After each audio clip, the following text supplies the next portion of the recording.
Ayan, so mga kabigote, nagbabalik uli ako. Ipapakita ko sa inyo yung 6 na magkakapatid na anak ng Qualmond. Iba't ibang itsura mga kabigotay. Aray una. Syempre, yung ating dyang Qualmond stencil. Yan. Ito yung dark patches niya nasa leeg. Sa kabila. Hinahanapan ko pa pero lalabas din yan. Banda-banda riyan. Ito yung una. Lalaki mga kabigote. Gandang ibon, di ba? Yun. Paliwanag naman Yun may canesmate yan. Ang galing nga yung breeder ko na Qualmond at saka stencil. Pag umitlog yun, di dalawa, buhay ng buhay mga kabigotay at talagang walang pinalalampas. Yan. So ito yung canesmate mga kabigotay. Nung una ko pinakita sa inyo, nakita nyo na may stencil siya may markings na siya Ang gandang ibon naman ito.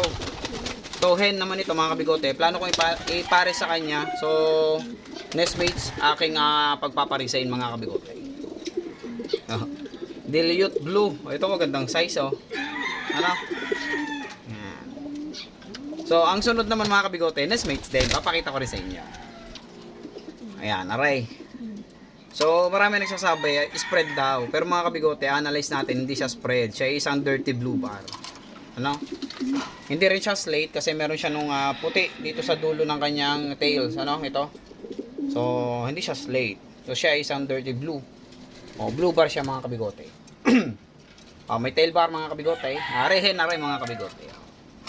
Mas magandang size. Big size ito na hen. Ang canesmate siya mga kabigote, si Nebro. Kung natatandaan nyo si Nebro. So, ito si Nebro mga kabigote. Siya is spread. Meron makikita natin, meron siyang pagkasuti. Ngayon mga kabigote, Qualmond na siya. Naglabasan na yung mga patches. Ayan mga kabigote. Yan. Indication na. First molt pa lang mga kabigote. Ni Nebro. Ayan Qualmond na. Ayan So ang canesmate nito mga kabigote ni Nebro. Ayun nga yung itim na pinakititimbagang Hinderty Blue Bar na pinakita ko sa inyo una. Okay. So, ang latest nila, mga kabigote, ay aray. Aray, mga kabigote. Xerox copy ni Nebro. Ganito si Nebro. Kaso lang, mas malaki ito kay Nebro. Saka mas maganda yung head structure nito.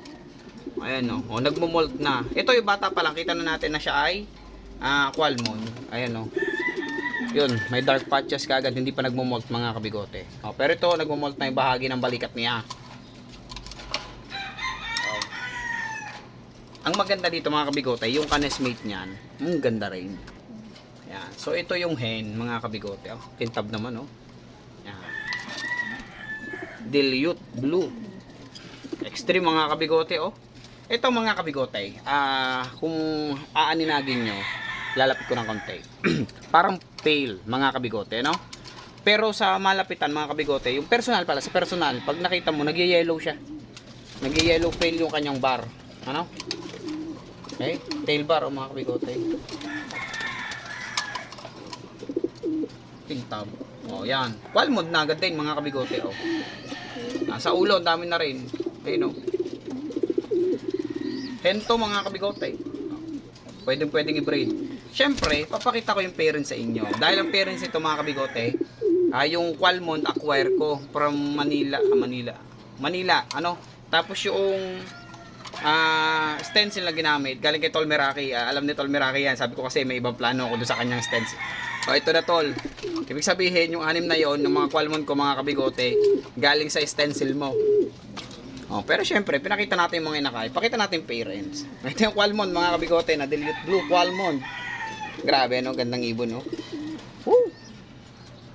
Ay laking ibon. Ganda. So ayan siya mga kabigote. Kala mo nagpa-picture pumose pa ng kaunti. Laking ibon mga kabigote. Ito yung Qualmond natin. Ngayon, syempre kukunin ko yung stencil ni Tol Meraki. Ito mga kabigote Tol Meraki. Yung stencil mo, yan, siya yung ipinaharis ko dun sa Qualmond. At product niya, yung mga inakay na iyon na magaganda. So spread po siya na bar. Toy and frill stencil. Inabot ng molt mga kabigote Kita nyo naman Okay. Kaya ako naman ipinara sa Qualmon mga kabigote. Syempre, Qualmon stencil project. At the same time mga kabigote, ma-develop din yung form. Ano? Kasi medyo malambot eh. Ayan o. Saka mahaba yung lower part ng kanyang featuring body. Ano? So mahaba yung tails eh. No, tapos maikli lang yung katawan, ganyan lang ka-short yung katawan. So kailangan ma-develop. Pero ang ganda naman mga kabigote ng coloration. Oh, yan oh. Yan. So salamat Tol Meraki sa gift bird mong ito at talagang napakaganda ng mga iprenido sa akin na Ray. Yun lamang mga kabigote. Thank you for watching.